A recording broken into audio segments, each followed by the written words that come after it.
Namo tassa bhagavato arahato sama sambuddhassa. Namo tassa bhagavato arahato sama sambuddhassa. Namo tassa bhagavato arahato sama sambuddhassa.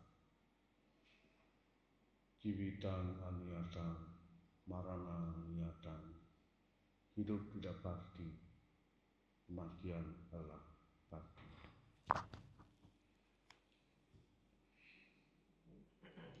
Selamat malam bapak-bapak, ibu-ibu, saudara sekalian yang berbahagia dalam Dhamma, terutama keluarga mendiang Bapak Ali Suryanto yang pada malam hari ini memperingati 49 hari beliau telah pergi meninggalkan keluarga untuk selama-lamanya. Yang tentu saja kita sangat berharap beliau dalam kelahirannya sudah bahagia. Andai kata pun tidak bahagia, justru inilah acara pada malam hari ini. Secara khusus kita peruntukkan untuk beliau supaya bila mana dalam keadaan tidak bahagia, kita bantu dengan berbagai macam kebajikan pada keluarga dilakukan oleh kita semua. Begitu beliau menyaksikan keluarga berbahagia seperti yang kita lakukan pada saat ini, beliau diharapkan turut menikmati rasa bahagia di alamnya. Dengan berbahagia saat-saat menyaksikan keluarganya berbahagia seperti ini, lenyap dari alam menyedihkan, bisa lahir kembali di alam bahagia. Itu yang diharapkan, itu yang terjadi bila mana memang pelimpahan jasanya sampai kepada mendiang, kepada beliau. Maka kenapa pelimpahan jasa ini sangat penting? Siapapun yang meninggal dunia keluarga kita lakukan hal yang sama. Ada orang bertanya kepada saya, karena dia tidak mengerti tentang pelimpahan jasa, apa ya benar keluarga kita meninggal dunia itu menerima pelimpahan jasa? Nah, justru saya menjawabnya, justru kita tidak tahu, karena kita tidak tahu. Ajaran Buddha mengajarkan, Dhamma mengajarkan kepada kita untuk melakukan pelimpahan jasa, untuk berbuat baik kepada semua keluarga kita telah meninggal dunia, tanpa kecuali. Keluarga kita, siapapun telah meninggal dunia, adalah kewajiban kita yang masih hidup untuk melakukan pelimpahan jasa. Kalau ternyata mendiang jalan sana sudah bahagia, ya, kalau ternyata beliau sudah bahagia, tentu tidak perlu, tapi kan tidak tahu, kita tidak tahu, tidak lihat. Nah, justru ada di dalam teks Etawaka, ada di teks Etawaka sini, kalau dilihat di situ Akasata sebut nama, lalu ada ngwonya itu sekitar kayu. Semoga jasanya pada sanak keluarga, semoga sanak keluarga berbahagia, tanpa menyebut nama. Tidak nyebut nama. Jadi artinya siapapun selain yang sudah bahagia, kalau mendiang sudah bahagia, yang lain semoga bisa menerima. Harapan kita yang lain semua bisa menerima kalau mendiang sudah bahagia. Tapi kalau kita tidak tahu, tetap nyebut namanya. Akasata sebut nama, ganggu tanpa nyebut nama. Ya, jadi itu tujuannya adalah untuk semuanya tanpa kecuali, sehingga kita nyebut namanya satu atau dua berapa yang diingat, yang lain tidak nyebut nama. Saking lamanya, saking banyaknya. Nah, kan dari idanggo nyasnang susu kita untuk tayo. Semoga jasa-jasa yang diterima pada sanak keluarga, semoga sanak keluarga berbahagia. Tidak nyebut nama. Ya. Nah, sekarang memang secara logika, ya, secara akal sehat, juga secara Dhamma sama maknanya. Kalau kita punya sesuatu yang menyenangkan, yang membahagiakan, yang memuaskan, ya seperti makanan, minuman, pakaian kita banyak punya, menyenangkan kan, bagi, ya bagi mereka. Apapun yang menyenangkan kita bagi pada mereka. Mereka sedang membutuhkan. Kita punya, mereka tidak punya. Gitu. Logikanya kan gitu, kita punya, mereka tidak punya. Namanya sedang membutuhkan berarti kan tidak punya. Kalau sudah bahagia, beda ceritanya. Tapi kan kita tidak tahu kalau sudah bahagia sebelum kan kita tidak tahu. Nah, sehingga kalau mau pelimpan jasa memang harus menimbun jasa dulu. Baru bisa membagi jasa kalau kita punya timbunan jasa. Caranya bagaimana untuk menimbun jasa? Ya berbuat baik. Berdana.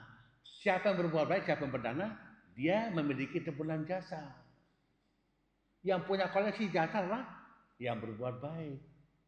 Siapa yang berbuat baik, dia punya timbunan jasa. Punya timbunan jasa. Jasa itulah yang bisa sharing, yang bisa dibagi dengan mereka, para mendiang. Materinya tidak bisa. Ya. Seperti ini, minuman. Didanakan. Oh, yang berdana langsung punya simpanan jasa kebajikan. Yang berdana ini langsung memiliki timbunan jasa setelah berdana. Sehingga bukan materinya ini lagi yang dipikirkan untuk mereka, untuk beliau, untuk mendiang. Tapi jasanya, timbunan jasa dari kebajikan itu yang bisa diperuntukkan untuk beliau. Sehingga kadang-kadang kalau kita lihat orang-orang tentu mau pelimpan jasa untuk para mendiang keluarganya. Tapi ternyata belum punya koleksi jasa. Belum berbuat baik. Nah gimana? Mau bagi apa? Nggak punya apa-apa mau bagi. Nah, itu logikanya kan seperti itu. Harus punya dulu supaya punya ya berbuat kebajikan. Berdana. Nah sehingga apa yang dibutuhkan? Ada cerita. Ada cerita. Ya. Jadi mimpi ceritanya ini ceritanya mimpi. Mimpi dalam mimpinya itu seperti misalnya kalau saya di mimpi, lihat orang banyak begini kurus kering semuanya. Saya lihat kurus kering semuanya. Kenapa kurus kering? Karena kelaparan. Nah kalau kelaparan kan yang dibutuhkan apa? Makanan. Dana makanan, limpahkan jasa para mendiang. Setelah berdana makanan, limpahkan jasa para mendiang. Wah betul dilakukan itu. Mimpi lagi. Mimpi keduanya, mimpi berikutnya orang-orang tadi yang kurus itu sekarang gemuk-gemuk, sehat-sehat. Tapi yang ada tetapinya, telanjang. Tadi cuma dikasih makanan, belum dikasih pakaian. Nah, kan begitu. Oh, dana pakaian lalu dipakai jasa. Lalu mimpi apa lagi? Oh, kepanasan atau kedinginan, perlu pakaian, harus tempat tinggal. Sakit, nggak sehat, perlu obat-obatan. Oh, tersesat, perlu petunjuk. Kan begitu. Seperti itu. Maka seringkali saya ungkapkan, saya katakan, berdana itu tidak cukup hanya makanan. Sehingga kalau orang baksos, ya, oh apa yang didanakan? Oh, lengkap, apa semua ada, makanan ada. Jadi Pak itu kalau makanan apa? Sembako ya, pakaian ada, obat-obatan ada, semua ada, lengkap. Nah, termasuk buku dhamma, kasih dhamma juga. Ada berdana dhamma, ngundang pembicara dhamma, ada dhamma talk, berdana dhamma. Seperti itu. Jadi apa yang kita perlu bagi? Nah, logika kita apa? Mau bagi apa? Kebutuhan kita apa? Mereka juga kebutuhannya sama, hanya kebutuhan kita berupa materi makanan pakaian, mereka tidak bisa dalam bentuk materinya ini. Kita harus ubah bentuknya menjadi jasa. Supaya berubah bentuk dari jasa, gunakan untuk berbuat baik. Danakan kepada siapa yang membutuhkan. maka berubah bentuk jadi jasa. Nah, jasa ini tidak bisa diambil alih oleh siapapun, dirampok, diambil dengan cara apapun, tidak bisa. Dengan kata lain, karma. Karma itu, karma baik kita tidak bisa diambil dicuri dengan cara apapun oleh siapapun, tidak bisa. Diambil alih dengan cara apapun, tidak bisa. Tetap menjadi miliknya si pelaku. Kemanapun pergi, dimanapun berada, si pemiliknya tetap membawa atau bersama-sama dengan pemiliknya itu kebajikan. Tidak bisa pisah. Bagikan bayang-bayang yang tidak pisah dengan benda aslinya. Gitu. Ya. Nah, jadi kalau kita ingin membantu siapapun yang telah tiada, kita berpikir ingat dengan keluarga kita yang telah tiada, yang telah meninggal dunia, kakek nenek, orang tua atau siapapun keluarga kita yang telah tiada, bahkan sahabat baik kita telah tiada, kita membantu dia. Kalau kita membantu mereka, ya tentu kita harus menimbun jasa kebajikan, berbuat baik supaya kita punya timbunan jasa, baru bisa produk kepada mereka. Bagaimana caranya bisa sampai kepada mereka, itu yang perlu kita pikirkan. Seperti kisah Raja Bibisara juga. Raja Bibisara pada waktu zaman Sang Buddha berdana makan kepada Sang Buddha dan para biku banyak. Ya. Nah, setelah berdana makanan itu apa terjadi? Di istana kerajaan terjadi suasana yang tidak mengenakan. Nah, sampai kepada Sang Buddha, oh Baginda tadi sih menikmati sendiri kebahagiaan berberdananya, tidak melakukan pelepasan jasa. Para mendiang itu yang terjadi di istana kerajaan itu, para mendiang keluarganya Baginda Raja menuntut, jadi minta pelepasan jasa. Nah, lagi berdana lagi jadinya, berdana lagi terus pelepasan jasa. Tanah-tanah tidak mengenakan di istana kerajaan hilang, tidak ada lagi. Berarti sudah sampai para mendiang itu sudah menerima pelepasan jasa. Seperti itu. Ya. Nah, jadi apa yang kita mau berbuat untuk kepentingan kebajikan kemudian juga pelepasan jasa tergantung kita mau bagi apa, kita mau berikan apa, kita mau kirim apa. Gitu. Ya. Nah, maka kalau orang yang berkebajikan segala macam bentuk, wah aman dia, sehat, bahagia itu. Oh, para mendiang juga turut bahagia. Nah, kalau kali ini kita upacara khusus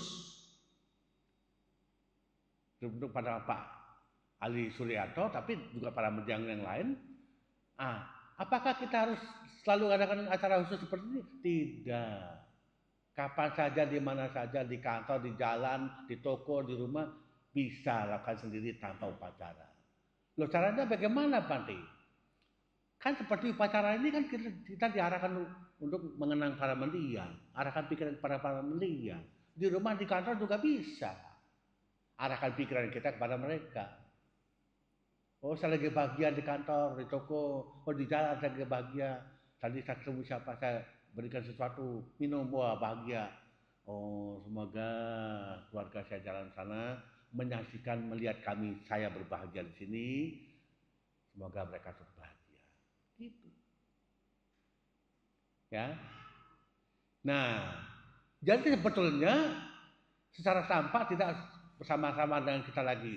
Bapak Ali Suryanto sudah tidak bersama kita, sama keluarga yang tinggal, tetapi secara mental, secara batinnya yang tak tampak, beliau ada.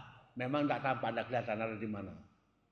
Nah, keadaannya seperti apa? Ini yang kita tidak tahu. Bagaimana sesungguhnya kondisinya? Kita tidak tahu.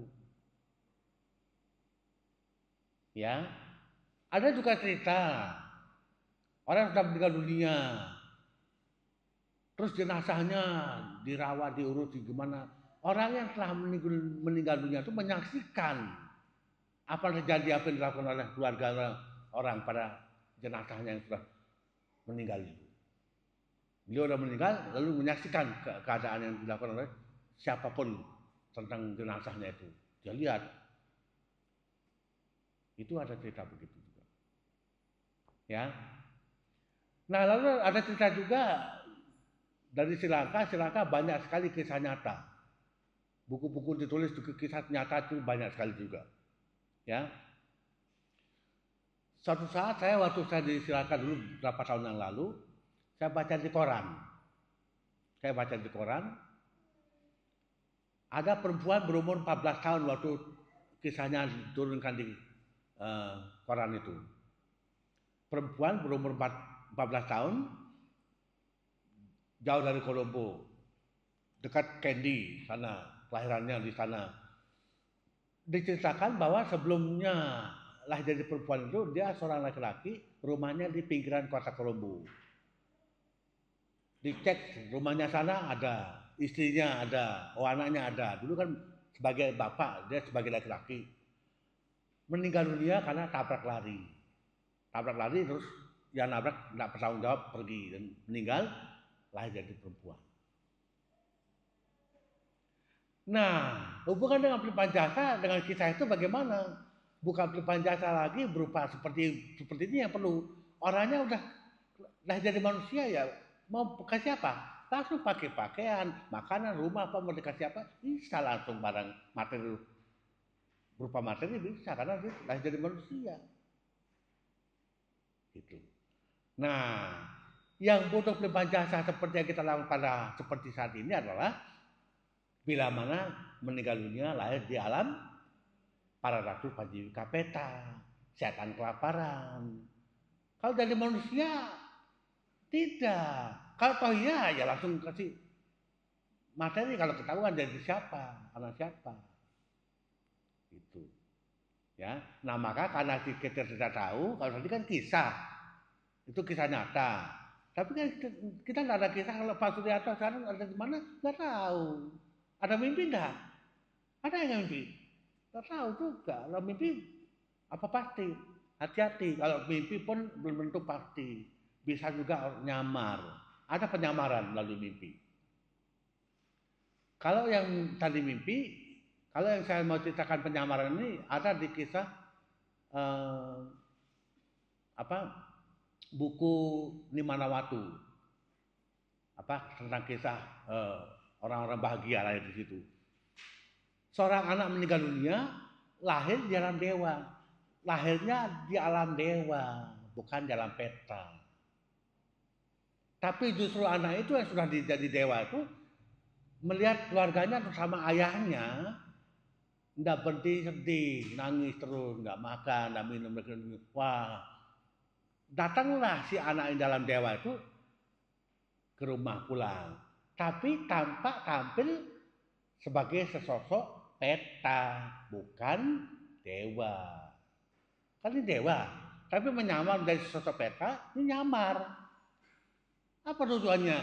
Supaya keluarga mau berbuat baik, pelimpahan jasa untuk mendiang dalam peta. Tapi kan beliau tidak perlu untuk bahagia. Tapi yang lain tadi yang di etawa tadi Idangwo itu ada banyak, siapapun di sana bisa diperuntukkan untuk mereka. Gitu. Jadi ada kisah-kisah begitu yang kita bisa pelajari, membuat kita jadi terinspirasi, jadi memahami, mengerti. Oh iya. Ya. Jadi siapapun yang telah meninggal dunia, keluarga kita, kerabat kita, sahabat kita ya, kita harus lakukan pelimpahan jasa. Andai kata terkhusus buat beliau tidak diterima karena sudah bahagia, ada yang lain. Makanya Idangwo itu kita punya saja. Kalau tradisi di Sri Lanka pelimpahan jasa seperti ini, Bante yang memimpin pelimpahan jasa itu minta ke umatnya, keluarganya yang mau pelimpahan jasa baca Idangwo. Yang baca Idangwo itu keluarga yang mau pelimpahan jasa. Ya. Jadi sambil nanti tuang air, bantenya baca dalam hati atau dengan ucapan baca Idangwo. Sambil tuang airnya baca Idangwo. Kita di Indonesia beda tradisinya. Indonesia apa? Wah, sebutnya sebanyak-banyaknya nama, sebut semua. Sebetulnya kan hidangmu saja cukup, nggak usah sebut nama. Tapi belum dimengerti demikian, makanya saya sampaikan. Nggak usah sebut nama, kalau memang untuk orang banyak ya cukup dengan baca bahasa Palinya itu atau bahasa Indonesia juga boleh. Ya, semoga jasa-jasa yang dilimpahkan pada sanak keluarga, semoga sanak keluarga berbahagia, nggak usah sebut nama. Gitu. Kapanpun itu bisa dilakukan dimanapun. Nah, jadi hubungan dengan pelimpahan jasa ini memang ya unik. Sebab kalau dihubungan dengan istilah karma atau jasa timbulan jasa itu milik sendiri sebagai pelaku. Tidak bisa dibagi, tidak bisa dengan sebuah siapa tidak bisa. Tapi namanya pelimpahan jasa memang amat unik sekali. Ya, jadi siapa pelakunya kebajikan tidak bisa bagi dengan siapa, buahnya akibatnya tidak bisa bagi. Khusus untuk si pelaku sendiri saja, tidak bisa bagi orang lain. Ambil alih dengan cara apapun, paksa nggak bisa. Ya, misalnya, ya saya lagi sibuk, wakil aja berbuat baik ya, saya nggak bisa. Kalau toh iya, nah ini penting juga. Masih hidup mau berbuat baik, titip begitu bisa, tetap bisa. Tapi ya memang beda dengan kalau sendiri lakukan. Titip bisa, tapi memang beda dengan yang kalau titip, kalau sendiri langsung. Maka kalau teman jauh, keluarga jauh di mana mau ikut perdana seperti ini, boleh. Mereka tahu atau mereka pesan. Jadi malam ini perdana, mereka ikut. Oh ya ikut, bisa. Tapi malam ini mereka ikut merenung. Lagi pelimpahan jasa seperti di sini. Ikut lakukan dari jauh. Karena masih hidup. Nah, tapi kalau yang sudah meninggal dunia, ya diperuntukkan bagi mereka, buat untuk mereka. Gitu. Ya. Nah, jadi bagaimana kita membantu mereka dan bukan sebaliknya. Bukan kita minta bantuan, minta berkah dari mereka, bukan. Kita bantu mereka bagaimana apa yang kita bisa berbuat untuk mereka, membantu mereka yang telah meninggal dunia. Seperti pada malam ini khusus untuk pada Bapak Ali Suryanto dan yang lain-lain juga. Ya. Nah, memang ini ajaran Buddha menunjukkan kepada kita penting dalam kehidupan kita sehari-hari di dunia ini.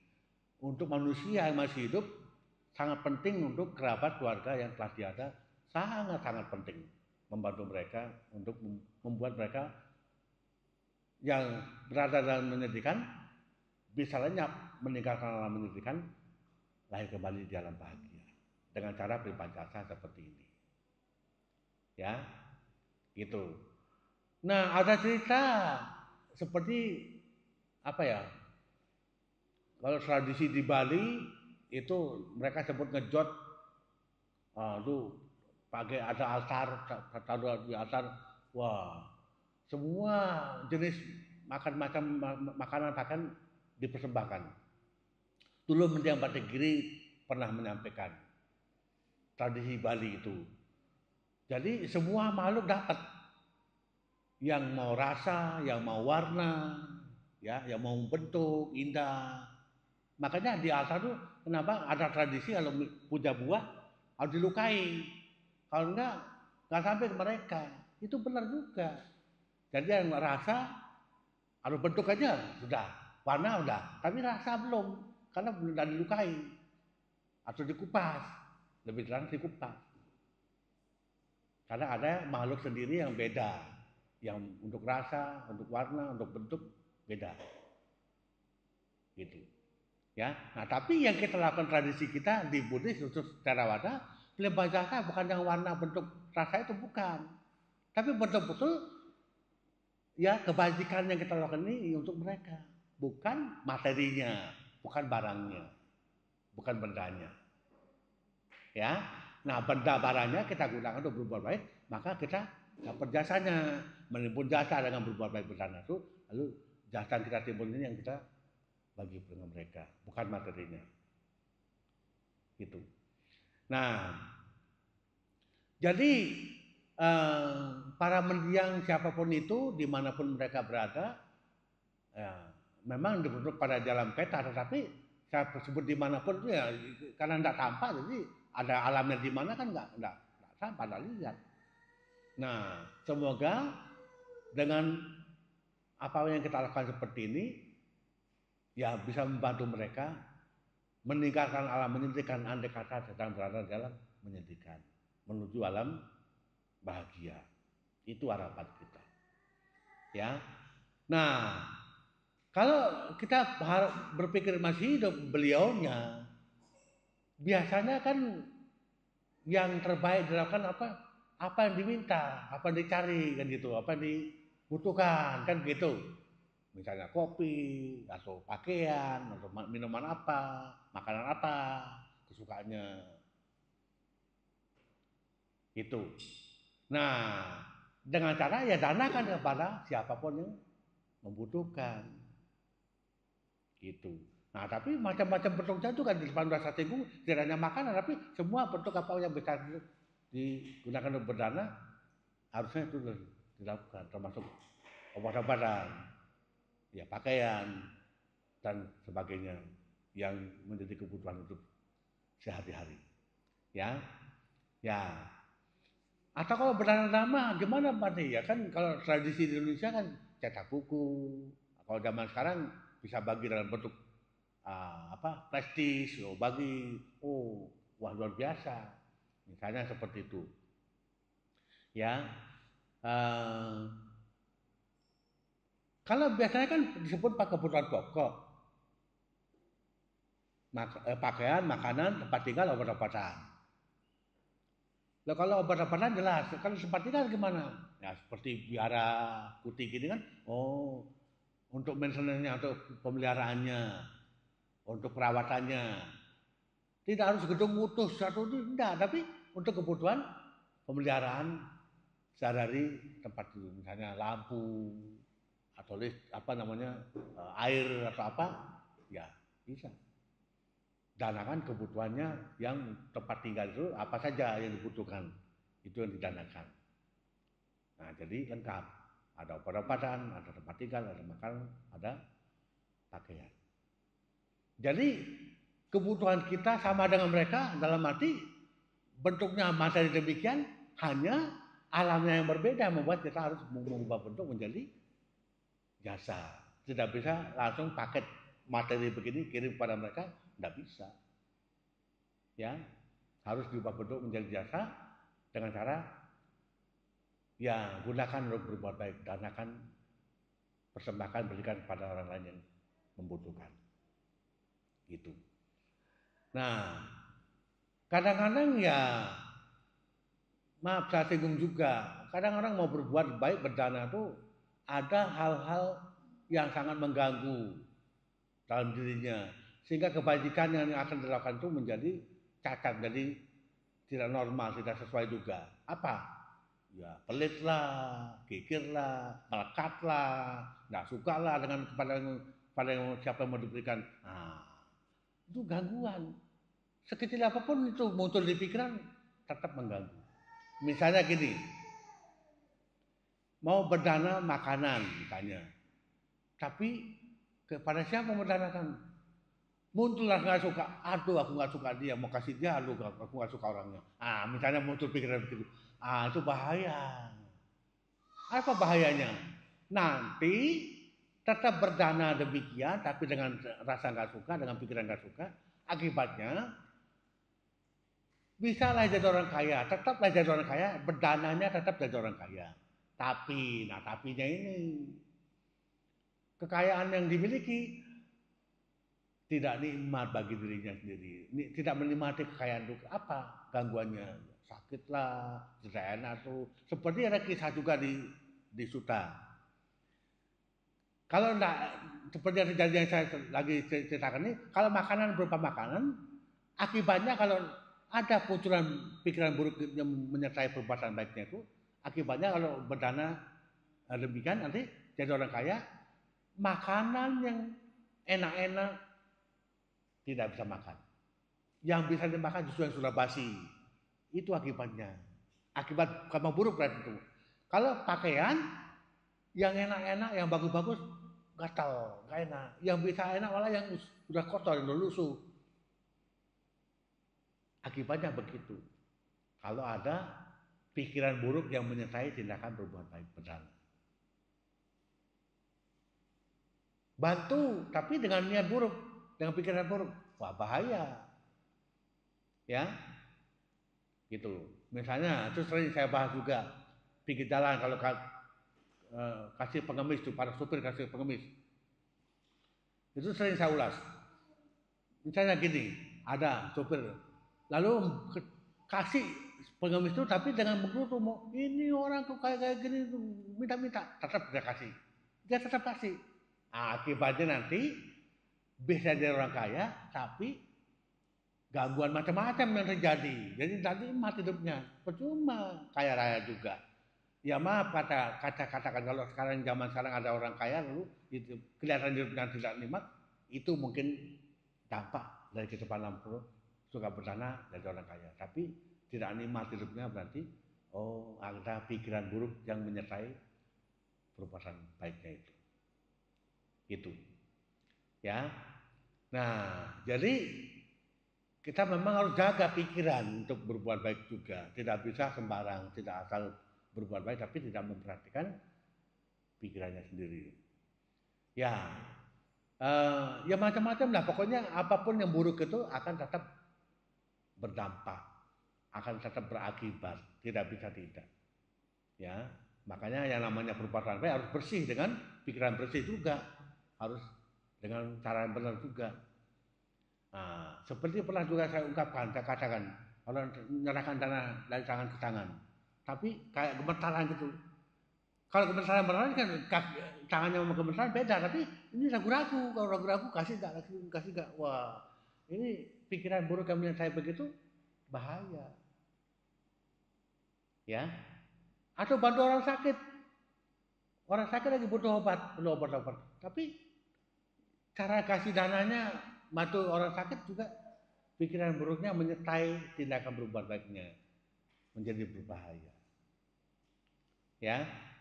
Nah, jadi memang ini harus diperhatikan sehingga kita bagaimana baiknya supaya bisa secara jernih dengan pikiran jernih berbuat baik berdana itu memang harus diperhatikan dengan sebaik-baiknya. Ya, jadi kalau orang sehat sampai tua juga sehat, tadi Pak siapa namanya itu sudah umur 87 ya. Wah, masih sehat tuh. Saya diskusi bincang-bincang dengan beliau. Pendengarannya masih kuat luar biasa. Ada orang yang sudah kurang pendengarannya. Ini sehat sekali pendengarannya. Wah, hebat ya. Nah, itu luar biasa. Masih bisa belajar lama. Sudah tua pun masih belajar lama. Yang muda-muda malah kalah. Wah, gimana nih kalau yang muda kalah sama yang tua? Jangan sampai mestinya ya. Harusnya tetap semangat. Belajar dhamma itu penting. Kita mengenal dhamma sangat beruntung. Beruntung sekali kita kenal dhamma. Beruntungnya gimana Pak De? Jadi ngerti segala sesuatu. Jadi kita hati-hati dengan segala sesuatu. Bersikap hati-hati. Karena kita diajarkan dalam dhamma. Kita beruntung mengenal dhamma. Ya, gitu. Nah, jadi kalau kita lihat perbandingan juga, misalnya pekuburan. Kubur yang sering ada pipan jasa, tidak ada masalah. Nah, tapi kalau tidak pernah ada, wah macam-macam penampakan yang buruk, yang macam-macam aneh itu. Ya karena tidak pernah ada pipan jasa. Nah, itu. Jadi berbeda keadaannya. Karena ada kebajikan dan kalau tidak ada kebajikan menjadi berbeda. Ya. Atau kalau kecelakaan misalnya, tidak ada pelimpahan jasa juga situ. Jadi nanti macam-macam terjadi di situ. Tapi kalau ada pelimpahan jasa ada ya harusnya tertolong yang tertimpa kecelakaan itu. Yang menjadi korban kecelakaan itu harusnya bisa tertolong. Tetapi tidak mudah. Tidak mudah. Bisa sangat melekatnya yang bersangkutan yang membuat jadi sulit juga. Melekat. Kuat melekatnya. Jadi sulit dibantu. Ya, sangat melekat dengan hal buruk atau dengan apa tidak bisa dibantu, sulit dibantu. Itu bisa terjadi demikian. Ya, sehingga ya makhluk yang seperti apa menderitanya sengsara itu tetap seperti itu. Saya ada cerita pengalaman nyata juga. Saya belum ketemu lagi makhluknya ada di mana sekarang. Di Jatibarang sana berapa tahun lalu kejadian. Orang perempuan yang kesurupan itu masih ada. Masih sapa-sapa dengan saya, ada WA, sudah punya anak. Ceritanya begini, waktu itu saya mampir di rumah itu, saya mau ke Cirebon, mampir di rumah itu, rumah Umar. Nah ternyata tuan rumah mengatakan di lantai 3 lagi ada yang kesurupan tadi. Dia nyebut pegawainya yang kesurupan. Oh boleh saya lihat? Boleh, saya lihat. Saya salah baca baca, itu ada altar, kuantin, ngomong macam-macam, penuh altar. Baca baca sini dengan air parita. Baca, saya baca, dia pergi ke altar, saya biarkan. Baca, terus balik lagi. Selesai baca, saya nggak mau karena dia perempuan, makhluknya itu yang tidak mau sentuh dengan saya karena saya sebagai biku. Oh, enggak sentuh. Pegang saja gelas kosongnya, nanti saya tuang airnya. Pegang gelas kosongnya, saya tuang airnya. Dia pegang terus satuan, tapi 3 kali minum. Terus sekali, terima kasih Pak De. Oh, sekarang makhluknya ngomong, waduh. Terus ngobrol dengan saya makhluknya itu, ngobrol panjang lebar, saya suruh pergi, jangan ganggu lagi lah. Kasihan ini perempuannya, nggak mau pergi. Suatu saat saya telepon dari luar kota, mau bicara dengan perempuan itu. Nggak mau karena belum kenal. Yang kenal sama saya kan makhluknya, perempuannya belum kenal sama saya. Oh nanti saya mampir lagi dah. Suatu saat saya mampir, duduk di sini, saya duduk di sini berdua ngobrol dengan perempuan itu. Ngobrol, dia cerita. Kesurupan dia tahu, tapi makhluknya makan vegetarian pakai sumpit, dia nggak bisa. Dia ikut aja, tapi nggak menikmati. Yang menikmati makhluknya. Makan vegetarian, makan pakai sumpit. Nah, lalu saya tanya, bisa nggak sekarang saya mau lihat tahu makhluknya datang? Bisa ada kan? Dia konsentrasi sebentar. Datang makhluknya. Nanti, sekarang makhluknya ngobrol dengan saya. Udah lama ngobrol, saya suruh pergi, tidak mau. Nah, jadi makhluknya ini ceritanya dia kenal dengan saya, dia tahu saya kemana-mana pergi, Nah, sekarang tidak tahu keadaannya ada di mana makhluknya, tapi perempuan itu kadang bilang juga, Bante kalau lewat Cirebon, kalau mampir, saya bilang, wah belum lewat-lewat juga sekarang, ya. Nah, ya Cirebon kapan di mana tuh tempat tinggalnya, bukan Cirebon persis, ya. Jadi sekarang udah punya anak perempuan. Waktu saya telepon anaknya yang ngangkat, anak pertama laki-laki sudah meninggal. Nah jadi itu cerita nyata. Jadi bagaimana hubungan kita dengan anak sesama, dengan yang makhluk yang tak tampak juga ada. Kalau kita baik dengan mereka melindungi kita, jaga kita. Tapi kalau tidak baik, mereka akan kecewa, ganggu kita dan sebagainya seperti itu. Nah sebab itu kita penting untuk menjaga hubungan baik antar sesama, satu dengan yang lain, termasuk yang tak tampak, dengan cara berkebajikan, berlimpah jasa kepada mereka, para mendiang, kerabat, saling para makhluk yang tak tampak, sehingga menjadi saling bahagia satu sama lain. Tidak ada yang saling ganggu, tapi justru saling jaga, saling melindungi, saling membantu satu sama lain. Seperti itu. Ya, jadi termasuk untuk mendiang Pak Ali Suryanto, kita bantu anak yang kita bantu berlimpah jasa, memang merupakan kewajiban sebagai anak untuk membantu orang tua yang telah tiada untuk berlimpah jasa. Selama masih hidup ya masih bantu segala macam, tapi setelah meninggal dunia kewajibannya adalah melakukan berlimpah jasa. Jadi ada 5 kewajiban anak pada orang tua. Yang kelima adalah andai kata orang tua telah tiada, anak mempunyai kewajiban melakukan berlimpah jasa untuk mendiang yang telah tiada, yang telah meninggal dunia. Seperti itu. Jadi meskipun meninggal dunia pun anak tetap punya kewajiban. Apalagi orang tua masih ada, masih hidup. setelah meninggal dunia juga anak tetap masih punya kewajiban berbuat baik melakukan kehidupan cacat kepada mendiang orang tua yang telah tiada. Ya, semoga Bapak Ali Suryanto sekarang sudah bahagia di alamnya.